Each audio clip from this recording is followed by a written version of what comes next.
اعوذ باللہ من الشیطان الرجیم، بسم اللہ الرحمن الرحیم۔ السلام علیکم 9th کلاس، کیسے ہیں سب بچے؟ اللہ تعالیٰ آپ کو ہنستا مسکراتا رکھے، زندگی میں کامیاب و کامران کرے۔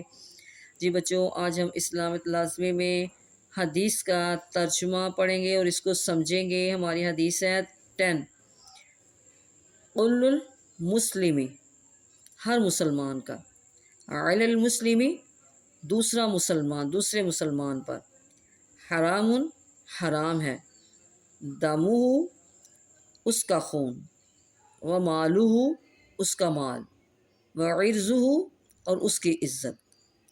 ترجمہ: ہر مسلمان پر دوسرے مسلمان کا خون، مال اور عزت حرام ہے۔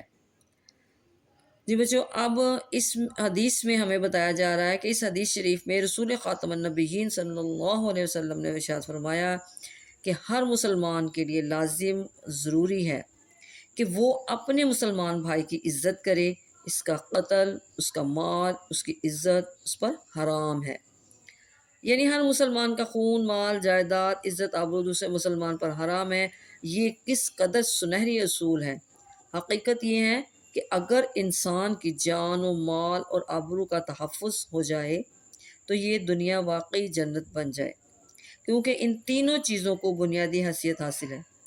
حجۃ الوداع کے موقع پر آپ خاتم النبیین صلی اللہ علیہ وسلم نے فرمایا، تمہارے خون، تمہارے مال اور تمہاری عزتیں اس لیے محترم ہیں جس طرح یہ 9 ذی الحج کا دن، یہ حج کا مہینہ اور یہ مقام عرفات۔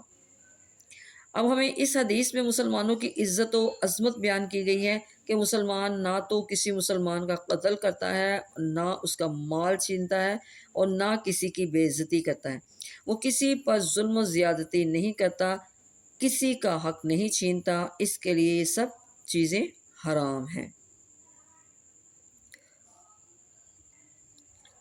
جی بچوں، یہ تھی آج کی ہماری حدیث اور اس کا ترجمہ۔ ہم نے اس کو سمجھا کہ ہر مسلمان کا دوسرے مسلمان پر خون، مال اور عزت کس کی حرام ہے۔ اس کو آپ نے اچھی طرح یاد کرنا ہے۔